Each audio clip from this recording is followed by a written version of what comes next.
ng'awulira obulamu bugenda. Kati omuwala mukama ng'amuyamba ng'afunamu ku maanyi ng'ayekwata ku kitanda ng'atambula mpolampola ng'atuuka awali ekiyigo. Kati ku kiyigo waliwo oluggi. Oluggi olwo nga lulabika ng'oluggi naye yali kateni nga njeru.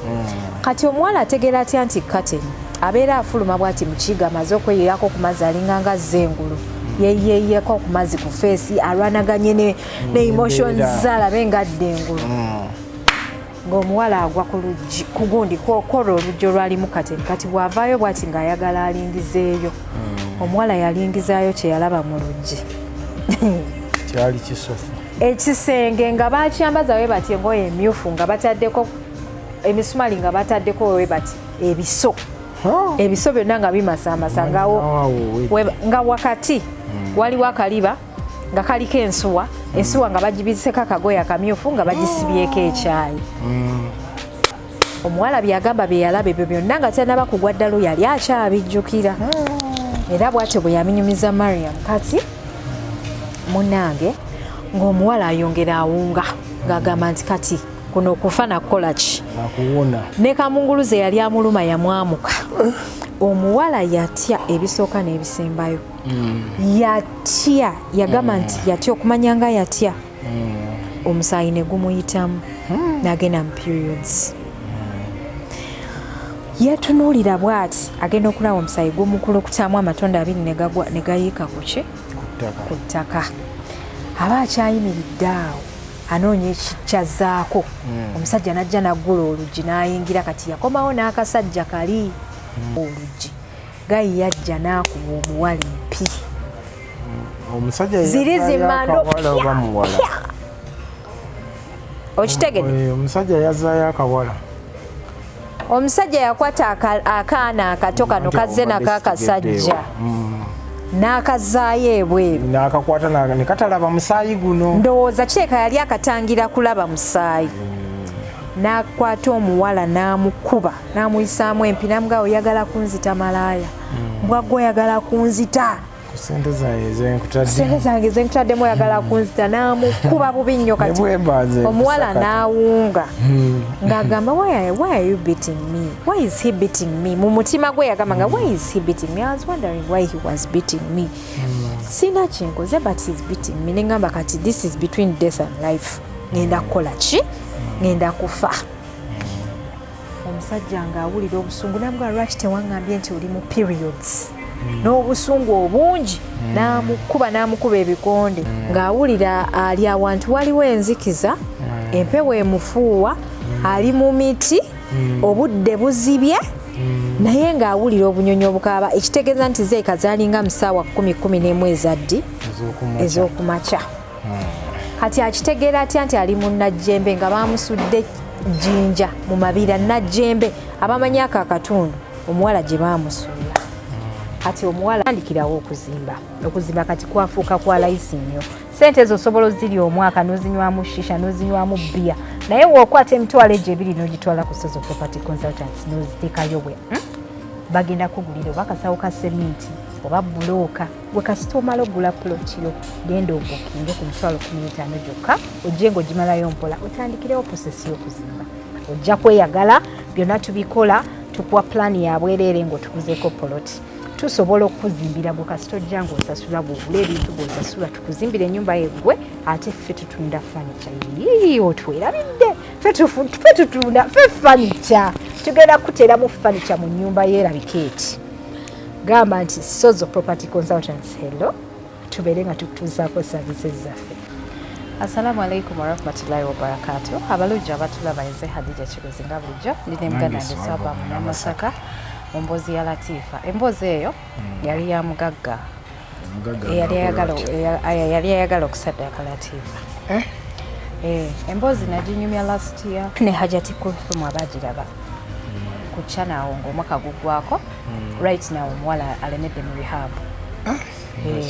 So family erina okwebuuza kungi, baagala okuyamba, gwe alina obuyambi obw'enjawulo osobola obuteeka mu comment section ne babeera nga bafuna okuyambibwa. Nga sina kutwalawo mu mboozi eno njagala okujjukiza nti emitwalo 15 gyokka gwandaba nkujjukiza nti zisobola okuyamba ku Sozo Property Consultants n'obeera ng'obuukinga ku plot yo nojja ng'ozisasulayo ng'ogimalayo mpolampola eyakakadde. Bw'omala ogimalayo tandika mpola okuzimba. Okuzimba teweetaaga ssente nnyingi. Ne bw'okwatayo emitwalo 9 n'oyiwayo ka tripu k'omusenyu sozo ejja kikolera, tujja kuzimbira ennyumba tugikumalire ng'ojja osasula mpola nga bw'osasulwa nga tuzimba bw'osasulwa nga tuzimba. Exactly. Okimanyi nti nno osobola okukola n'okola n'otereka ssente naye n'olemererwa okuzimba. Kituufu. Abantu bangi ssente baziridde, bazinywamu omwenge, bazinywamu shisha. Exactly. Kutemesa. Naye bw'okwata ssente ezo ze walitemesezaamu n'oziteeka mu Sozo Property Consultants bajja kuyamba ssente ezo bazikwate bulungi, bakufunire akataka, bakufunire weweebaka. Ne furniture mu nju nalala. Bw'omaliriza okuzimba wenzija tukuteeramu furniture era omugula kuffe kwegamba tuli full package. Duka Misinde Sozo Property Consultants obeere nga weewangulira offer eyo. Ekyokulala tulina plots mu buli size. Duka Misinde Sozo Property Consultants sibako ojje ng'omalayo mpolampola. Ono ye yekka omuntu eno ekampani yokka eyesigika eyamba omuntu ddala okuviira ddala wa wansi. Exactly, why not? Ate tulina eplot okuva ku miliyoni emu. Kwegamba enteekayo 15 gyange nsobola okusuulayo omutwalo. Yes, naye lwakuba nti kale omutwalo kale kiba kya wansi nnyo kuba transport yakutwala kunfunayo. Nyinza okusindika ku ssimu nga nteekako ate bw'okwata omutwalo ogwo ng'ewiiki ne giwera emitwalo 10 n'ogiweereza nti kiba kikola sense. Kale Duka Misinde Sozo Property Consultants obeere ng'ofuna offer eno tukuwe poloti tukuzimbire tukuwe ne furniture. Yeze Hadija Kigozo mpya ku channel nonyiga akagamba ako ka subscribe okubeera ng'otweyungako. Woba oli ku Facebook, ku Instagram, ku TikTok, ku Twitter mbeera ng'otufollowingako bulambalamba. So haba omwana ono ow'obuwala ye Latifa emboozi ye yali etya? Latifa agamba nti bwe yafuna omusajja baali bagenze ne bakwano be nga bwe munaagenda akabaga kaali munyonyo wali ku sipiiki. Kati bwe baatuuka akabaga basanyuka ne bainteractinga ne banywa. Kati bwe baatuuka mu parking ye ne bakwano be bana wali waliwo gayi nga pakinze Range Rover Sport nga ya white. Kati gayi bwe yalaba omuwala yamuyita namugamba muwala sooka ojje nga bw'onogamba nti excuse me can I talk to you ngera enkwana abasajja bwe tukwana. Exactly. Kati omuwala ng'asooka akola ki ng'ayimirira bali nga beeyongerayo nga bagenda ku motoka yaabwe wishi yaabwe gye bagiddemu. Kati omuwala ng'asooka ayogera ne gayi amaliriza okwogera ne gayi nga gayi amubuuza oddawa nti nzira buziga nga gayi amugamba can I give you a ride? Omuwala ng'amugamba njogere n'emikwano gyange naye kanjinyumye emboozi kuba sikakasanga gwegimanyi oba gwegitunyumiza. Nti ngamba ng'omusajja omukazi asooka kugamba kandabe emikwano gyange ayinza okuba nga si kyekyo si kyeyayogera naye ate n'okiteekawo so ndeka nmalirize emboozi gwe nsaba ompulirize. Kati nga omuwala gayi ng'amugamba nkudropingeko ng'omuwala amugamba naze ne bakwano bange bali muki mu parking kansooke mala okwogera nabo then nzije nkole ki nkunyonyo. Ngera omuwala ow'obuvunaanyizibwa. Omuwala ng'akola ki ng'agenda ng'agamba bakwano be ng'abagamba nti you guys have put a ride biki omanyi abawala b'e Uganda babeera nnyo excited. Nga gayi ng'amukwata ng'amudropinga paka buziga gy'asula naye omusajja yamugamba nti asula munyonyo. Omusajja asula munyonyo omuwala yali asula buziga. Kati bwamudropinga gayi ng'agenda nga ba exchanginga namba. Abantu abakolera ku Galiraaya mumanyi omuwala ono muwala yali mukozi wa makeup. That's what I can say. Yali akola makeup ng'asiba n'abantu enviiri. Yasooka ng'alina omukyala gwakolera nga bamuyita Julie. Kati bwe yafuna omugagga kwe kwetongola n'akola ki makeup studio eyiye. So omuwala basinkana ne gayi bamala okusinkana bamudropinga the exchange numbers. Omuwala anyumiza muganda we Mariam amugamba nti gayi oyeya balina emboozi etaliyo sinyangu yakuluma. Amugamba nti gayi oyo eyamuhookinga up kwolwo olunaku yasigalanga amukubira amasimu. Kati ng'omulundi ogwasooka yamukubira n'amusindikira essente za lanchi emitwalo 2. Kati ng'omuwala gaba naye nfudde nafunye omugagga mbadde nkolera wano mitwalo 2 musajja nsindikidde lanchi ya mitwalo 2 kyobola munange ebyo Sheila Gashumba babagamba nti mutambulireko mu bagaga oyinza okugwa mu mugagga naye atose okugwa mu mbi amazima omuwala yagwa mu mbi yes kubanga abantu bangi nnyo basinkana abawala nga balina bye baagala okubakozesa. You have heard about those stories. Nzirese nnyo wano ku HK Media era bwe kityo bwe kyali. Munnange omwana ow'obuwala bamusindikira emitwalo 2 lemesewo na Monday cause party yaliyo nga ku Saturday. Bayogera Sunday, Monday bamuteerako 2. Waite ennaku 2 gayi ng'amwongera emitwalo aga gy'alangi. Omuwala nga manzi bannange mmaze. Latifa agamba nti dream ye yali yakola makeup studio obulamu bwe bwonna nga yagala kwetongola abeere n'edduuka eriri nga tebamukozesa.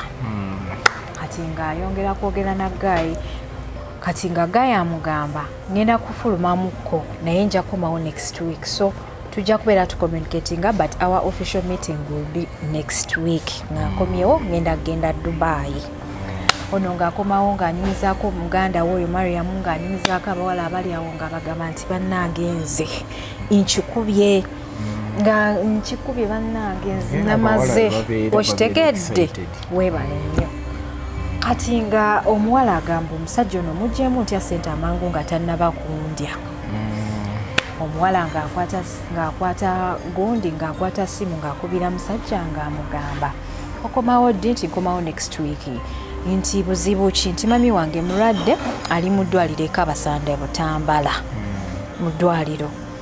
Ng'omusajja amugamba what's the problem biki nga omanyi omugagga ng'omugagga amuteerako akakadde kemu n'ekitundu. Omuwala yadduka bukubirire mu Gazalandi ng'anoonya akaduuka akafo waateeka akagundi ka makeup ng'afuna kifo kike nga kibeera kigale kuba yali tannaba kuteekawo bintu nga waliwo eby'abantu abalala nga byakozesa naye ng'ekifo kike. Ng'omukazi ng'akola ki ng'agamba bannange nze ono nafunye ekyapa mu mannya gange buba tebuli busa nga gayenkeera akubanga mugamba hi how is mom biki ngamugamba naye mami gyali naye mugonvu weebale nnyo gayi ng'ateekako akakadde ng'amubuuza mwavuddeyo mu ddwaliro nti ate bannaba kumusiibula nti biiru yammeka omuwala yawunga yes kuba yali alowooza nti kali akakadde akamu n'ekitundu ke bamusindikidde ze za biiru okitegedde. Omuwala ng'amugamba biiru ya mitwalo 7.8 ng'alowooza nti omusajja tagenda kukola kimuweereza. Omusajja yateekako akakadde bwe yamala okuteekako akakadde n'amuteerako emitwalo emirala 2 n'amugamba this is yours this is for mom. Gwe oba ng'oli muwala obeera owulira nga muli okoze eki okimaze bannange. Omuwala ng'asooka yeebaza Katonda. Omuwala oyo kye nali mwagalako mu mboozi byonna bye bannyumiza kwe kubeera nti ssente buli gye yakwatanga yali alina ggoolo weebale nnyo. Ati omuwala kye yakola yanyumiza oyo muganda we oyo omuwala gagamba nti muganda wange yali asasudde akafaawo ku Galiraaya naye oluvannyuma ne mu advisinga ave mu Galiraaya afulume wabweru w'ekibuga. Kati weebale nnyo. Kati nga ateesa ne munne amugulemu goodwill akakaduuka k'oku Galiraaya. Omuwala ng'agenda ku Ntebe Road. Sisita we abeera ku Ntebe Road Seguku yabeera Buziga ng'afunaawo kyayanguyiranga sisita we okugjawo nono naye nedda ne sisita we yali akolera eyo bakolanga bombi mu Galiraaya. Kati ne bavaayo ne bafuna akaduuka ewa ebweru w'ekibuga. Kati ng'omuwala ng'agenda eyo ku Ntebe Road nga kibeera kimwanguyira okuva ku Ntebe Road nga wadde Buziga nono kimwanguyira okuva Seguku nga wadde Buziga wadda ku Ntebe Road nga bagenda nga banoonya edduuka bukubirira ebbulooka nga bafunira edduuka nga balifuna. Maama nno gwe balwaziza taliiyo. Kati ng'ono amugamba mukubireko omubuuze Gayi agenda komawo ddi ng'akubira Gayi nga mubuuza ogenda komawo ddi biki Gayi nga mugamba siriiwo. Gayi amufuna ku WhatsApp enamba eriya direct nga tasobola gikola ki gikubako naye ng'ate ye Gayi asobola okubira omuwala. Maama gwe balwaza yali taliiwo. Maama yali si mulwadde just omuwala yakikozesa nga advantage nti afunye omugagga muggyemu ki sente weebale nnyo. Fumite kati amazima matuufu Omuggaga ssente yazivaamu era yazimuma era ddiru ye teyakola ki teyamusala kati nga batandika kuyiira bukubirire nga bafuna dduuka ku Ntebe Road awo ne muganda we nga muganda we wajja naye ono ow'ebuziga ye yali Latifa yali asinga ennyo obwongo newakubadde oli ye yali amusingako obukulu gamba banaye muganda nga afunye ebikisakisa okitegeera nga obudde butambula omuwala ng'amukubira nga mbuuza okomawo ddi biki gaye ng'amugamba ngenda komawo next week amugamba waliwo obuzibu bwonna maama bamusibudde nti ye maama bamusibudde kati ogendayo ddi mukyalo tingendayo enkya gaye ng'ayongera akakadde ng'ateeka ku ssimu maama ute ku kyenda maama ute ku kyenda gwe omuntu akuwa sente ze ez'okumukumu tanaaba kwebakako takumanyi takulabangako ebiseera ebimu abeera yeeraliikiriza oyinza okugamba bannange ono gaye abalakaki okitegeera weebale nnyo ebirowoozo bijja mu muntu oyinza n'otandika okutya omuntu bw'atyo kati omuwala ng'agamba muganda we nga basanyuka bambi bo weebale nnyo naye ejjukira gayi bamulaba kiro kolo lwe bamulaba olweggulo nga bavudde ku pati taddangamu kumulaba jjukira osobola okulaba omuntu ekiro naye nga ekifaananyi ky'omulabiddemu si kyali you really need to see them during the day olabe ki physical appearance yaabwe omulabe biki ate gayi yali atudde na mu mmotoka nga ya bbeeyi yali atudde na mu mmotoka so omuwala ng'akola ki ng'agamba bannange nooza ekyapa mu mannya gange omuwala yeeyongerayo maaso na gayi bwe bakomunicate nga wiikinga eggwako tamulabangako amugamba ali Dubai naye ajja komawo next week kati wiiki bwe yagwako gayi ng'amugamba hi babe mbadde ndi wakomawo this week naye nfunyemu ebinsumbuwa I think we can meet next week era n'amwongerayo ng'akwata miliyoni nnya nga ziteeka ku simu y'omuwala ng'amugamba this can keep you up for the week olwozemmeka bw'obala ziri nnya nazino nze saazibala naye okusinziira bye banyumiza bye byenyumya exactly ng'akwata miliyoni nnya ng'aziwa omuwala ng'amugamba zino zikuvuga ewiiki eno nyinza okubeera nga siri ready kwogera naawe oba nga siri intact with you but when I get back I will let you know surely bannange omuwala katono agwewo ekigwo ng'akwata dduuka ng'alikubaawo ku Namasuba Ntebe Road awo bannajja nankumi bannamasuba around there ng'ateekawo saaluuni yakula neewola ng'ateekamu make-up ng'atandika kunyumirwa bulamu ng'obulamu bukyuka bonna abantu b'okuggalirayo abaali bamumanyi ng'ayita sisita Jatusiba Kaviiri nga beebuuza banaye Latifa ssente yazijjawa abantu ab'okuggalirayo abalaba eno story bajja kujjukira oyo omuwala kubanga nabo bwe badde nga bagendayo ebutabika omulambula kati omusajja nga teziri wala bwe yasindika obukadde buna teyaddamu weereza kubanga yamugamba bumutwala ewiiki yonna omusajja ng'akomawo olunaku lwali lwa Sande omuwala agamba tasobola na kulwerabira ng'amukubira ng'amugamba come let us meet biki era basinkana munyonyo mu paakingi kati bwe basinkana emunyonyo mu paakingi nga Gaya amugamba take an Uber, I'm going to pay it. Taxi. Nafunye Omuggaga.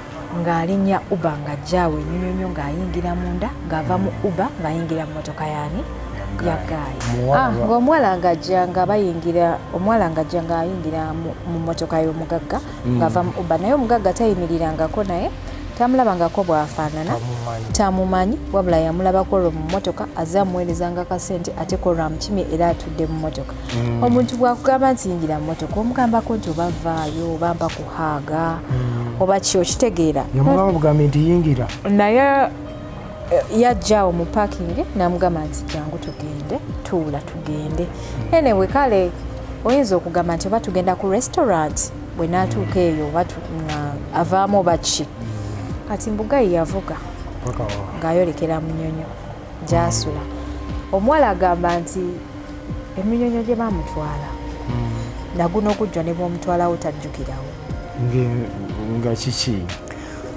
Gayi bwe yavuga yamutwala eminyonyo mwe yayita amaka ge bwe baatuuka amaka gaaliko geeti bbiri Gayi bwe yavuga ng'ayingira munda nga baggulawo ey'okubiri nga waliwo n'abasekiriti kati omuwala agamba nti bwe yayingira mu maka gali yalabamu Range Rover n'alabamu abawala nga bambadde bikini nga bambadde patra nga bawala balungi nga banyirira nga bamusmayiringira nga bamusekerera nga bamusekera nga bwona oyaniriza omuntu omusajja bamusanyukidde omusajja be yayita baganda be it was a very big mansion nga kwegamba nga environment ngeri very welcoming. Omuwala n'agamba omusajja ndeesa agenda kumpasa munenge ng'omuwala g'abalamu bange banjagadde ng'ayingira mu nnyumba. Kati bw'ayingira mu nju yasanga akaana akato babona ogamba nti akaana k'emyaka 3 nga kayimiridde awo ka bebi.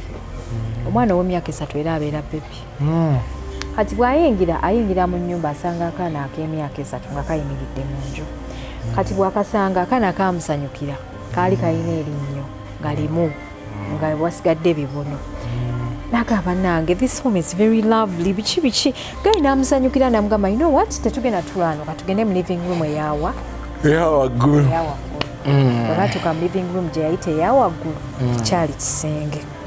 Kati kwali kuliko n'ebisenge ebirala kweyo gundi apart kweyo floor ng'amuyingiza mu kisenge. Kati bwe bayingira mu kisenge yatuuka mu kisenge akawoowo akali strong nga bwolaba awudi oba nga bwolaba akabaani ne kamukuba. Kati bwe kamukuba yawulira ng'alinganga kamunguluza amukwata nga bwadde engulumu amukwata. Kati omuwala n'atandika okugamba oyo omusajja mpulira omutwe guluma mpulira bubi ng'ayogera ng'awulira atandise amaaso g'okukola ki okuwunga. Gaye ng'amugamba owulira bubi give sit here ng'amutuuza ku buliri. Omuwala ng'amugamba I'm feeling so bad bampe ku mazzi nyweko. Gaye ng'amusitula ku buliri ng'amuyimusa ng'atandika okumwetooloola. Gye yakoma omwetooloola ng'alina ebigambo by'ayogera nga ajja amwetooloola alina ebigambo by'ayogera ng'omuwala yeeyongera alamiriza weebale nnyo. Omuwala ng'amugamba bannange mpulira bubi stop I'm feeling so bad you stop. Omuwala nga bw'agamba gayi nga yeeyongera kumwetooloola kati omuwala yawunga n'agwa ku ttaka. Omuwala bw'agwa ku ttaka omusajja afuluma ebweru yamalirayo ddala akabanga. Omuwala teyategeera ki omusajja kye yali agenza okukola. Yali alimu akategeera naye nga bw'onaatemya bw'oti amaaso ng'olaba bro olinga alaba ekisiikirizo olinga alaba abantu tomulaba okitegeera. Omuntu omukkiriza yenna bw'aba atuuse mu buzibu ebiseera ebisinga ayinza okugamba subhanallah like aba ayogera ku mutima ng'asaba Allah amuyambe oba mukama nnyamba. Omuwala yali ku dduwa all through. Kati omuwala yasensinga denja ng'agudde wansi n'ayagala yeekulula empolampola ng'alengedde oluggi alugule ayingire oba yeeyireko ku mazzi ng'awulira obulamu bugenda. Kati omuwala mukama ng'amuyamba ng'afunamu kumanyi nga yeekwata ku kitanda ng'atambula mpolampola ng'atuuka awali ekiyigo. Kati ku kiyigo waliwo oluggi. Oluggi olwo nga lulabika ng'oluggi naye yali kateni nga njeru. Kati omuwala ategeera atya nti kateni abeera afuluma bw'ati mu kiyigo amaze okweyirako ku mazzi alinganga azengulu yeeyeeyeko ku mazzi ku feesi alwanaganye ne emotions zalabe ngadde engulu ng'omuwala agwa ku luggi ku gundi kwola oluggi olwalimu kateni. Kati bw'avaayo bw'ati ng'ayagala alingizeeyo. Omuwala yalingizaayo kye yalaba mu luggi kyali kisofu ekisenge nga bakyambaza we bati engoye emyufu nga bataddeko emisumali nga bataddeko we bati ebiso ebiso byonna nga bimasamasa nga wakati waliwo akaliba nga kaliko ensuwa nga bagibiseko akagoye akamyufu nga bagisibyeko ekyayi. Omuwala byagamba bye yalaba ebyo byonna nga tanaba kugwa ddalo yali akyabijjukira. Era bw'atyo bwe yaminyumiza Mariam. Kati munnange ng'omuwala ayongera awunga ng'agamba nti kati kuno okufa nakukola ki ne kamunguluze yali amuluma yamwamuka. Omuwala yatya ebisooka n'ebisembayo yatya yagamba nti yatya okumanya nga yatya omusaayi ne gumuyitamu n'agenda mu periods. Yatunuulira bw'ati agenda okulaba omusaayi gumukulukutamu amatondo 2 ne gayiika ku ttaka. Aba akyayimiridde awo anoonya ekikyazaako. Omusajja n'ajja n'aggula oluggi n'ayingira. Kati yakomawo n'akasajja kali. Omusajja yamukubako oyo yamuleese omugagga yamukubako eriiso eri n'akwata kano akasajja kazze nako yakalabira awo mu kisenge nti kasajja kakulu si mwana. Naye mu kuyingira yalabanga akabebi. Naye wano we kayingira mu kisenge yamwekanga ng'alabira ddala omusajja mukulu ayina erinnyo limu ng'ayina n'obulevu wano. Omusajja bwe yatunula ku muwala bw'ati yakwata akasajja n'akazaayo ebweru n'asibawo oluggi. gayi yajja n'akuba omuwala empi omusajja ziri zimando oba muwala okitegedde omusajja yazaayo akawala omusajja yakwata akaana akato kano kazze nako akasajja n'akazaayo ebweru n'akakwata ne katalaba musaayi guno ndowooza kireka yali akatangira kulaba musaayi n'akwata omuwala n'amukuba n'amuyisaamu empi n'amugaa oyagala kunzita malaaya mbwagwe oyagala kunzita sente zange zenkutaddemu oyagala kunzita n'amukuba bubi nnyo kati omuwala n'awunga ng'agamba why are you beating me, why is he beating me? Mu mutima gwe yagamba nga why is he beating me? I was wondering why he was beating me. Sina kyenkoze but he's beating me. Nengamba kati this is between death and life. Ngenda kukola ki? Ngenda kufa. Omusajja ng'awulira obusungu n'amugaa lwaki tewaŋŋambye nti oli mu periods n'obusungu obungi n'amukuba ebikonde. Omuwala yagenda okuwulira ng'afa nga n'okukolola we yakolola n'akolola omusaayi. Agenda okuwulira omusajja akuba essimu ayita owa special amugamba jangu eno malaaya ogifulumye ogitwala ogijja ewange ng'omusajja afa obusungu. Kati mb'ogayi n'afuluma wayita eddakika nga 5 omuwala awo we yeebakaye ng'awunze agenda okulaba bazze ne bamusiba amaaso ne bamusiba emikono n'amagulu ne bamutwalamu eyo takisi. Kati omuwala agamba agenda okuzuukuka okudda engulu obwongo bwe okuddamu okuwulira ng'awulira ali awantu waliwo enzikiza empewo emufuuwa ali mu miti obudde buzibye naye ng'awulira obunyonyi obukaaba ekitegeeza nti zeeka zaalinga mu ssaawa 10-11 ezaddi ez'okumakya. Kati akitegeera atya nti ali mu Najjembe nga baamusudde Jinja Mumabira Najjembe abamanyi ako akatundu omuwala gye baamusuula. Kati omuwala ebyo byonna abitegeera bamaze okumulonda ababoda bajja ne bamutaasa. Kati nga boda eyasooka ng'eyitawo ng'emuyitako neyaddako ng'emuyitako. Kati yali talina maanyi galeekaana naye nga asobola okusitulamukko amagulu n'akuba ebisu. Omuti gwe baali bamusibiddeko nga gulinga nga gwe baatemye nga gulina ebikoola ebikaze nga woogirako bwoti binyeenya kyekyo kye yakola. Kati abantu baali bagamba nti mu katundu ako we baamusuula battirawo nnyo abantu era ababoda bwe bajjawo nga tebaagala kuyingirayo. Kati Mukama amuyambawo obudde nga bugenda bukeererera omuwala afunamu kulungubanguba olugamba munsumulule awuunawuuna. Boda nga buli ejje eyitako kati lumu kweze zaayitawo n'awulira abamu abalinga abayimiridde nga bagamba nti wano batirawo nnyo abawala tugende wali dangerous. Balinga abazze okuyamba ate ne bamala ne bakola ki ne batya. Kati ono owookusatu eyasembayo ng'essaawa ziweze nga 12 obudde nga bugenda bukeererera buli ddaki naye bukendeera bwe buti be baavaako abasajja 2 ne bayingira mu nsiko n'ettooki. Kati basanga omuwala bamusibye amaaso bamusibye nga bamusibidde ku muti ne bamusumulula ne bamutwala mu kiliniki ewaani eyali okumpi Najjembe w'omusawo nga bateekako eccupa omuwala nga batandika omutreatinga ng'alimu ako akasikati nga kajjudde omusaayi. Omuwala agamba nti tamanyi na musaayi gye gwava wabula Allah yayisizaawo n'amuteeka mu periods okuwona okufa. Abaana ab'obuwala kansuubire emboozi zino nzireeta naye muwuliriza. Munnammwe ali mu rehab essaawa eno ate neebeereko rehab wabula ali butabika.